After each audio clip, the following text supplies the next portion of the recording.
ஏழு தலைமுறைகள் பாரம்பரியமிக்க ஒரே சித்த மருத்துவ ஸ்தாபனம் சேலம் சிவராஜ் சித்த வைத்தியசாலை. இப்பொழுது சேலம், ஈரோடு, சென்னை, ஹொசூர், திருப்பத்தூரில் தினசரி மருத்துவரை சந்திக்கலாம். தொடர்புக்கு 9842722250.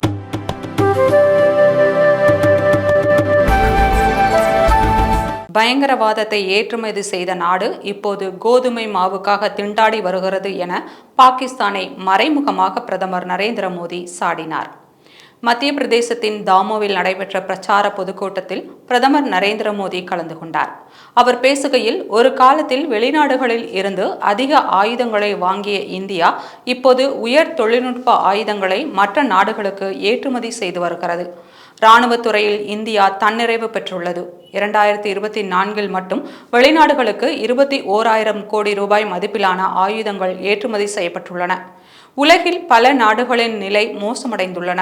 பல நாடுகள் திவாலாகி வருகின்றன. பயங்கரவாதத்தை ஏற்றுமதி செய்த நமது பக்கத்து நாடு இப்போது கோதுமை மாவுக்காக திண்டாடி வருகிறது. தேசம்தான் முதலில் என்ற கொள்கையுடன் மத்திய பாஜக அரசு பணியாற்றி வருகிறது. எந்த தரப்பில் இருந்து அழுத்தம் வந்தாலும் யாருக்கும் அடிபணியாது. கொரோனா காலத்தின் போது என்ன செய்வதென்று தெரியாமல் உலக நாடுகள் விழிப்பிதுங்கி நின்றபோது உலகம் முழுவதும் தங்கியிருந்த இந்தியர்களை மீட்டோம். 80 கோடி பயனாளிகளுக்கு இலவச ரேஷன் திட்டம் மேலும் 5 ஆண்டுகளுக்கு நீட்டிக்கப்பட்டுள்ளது.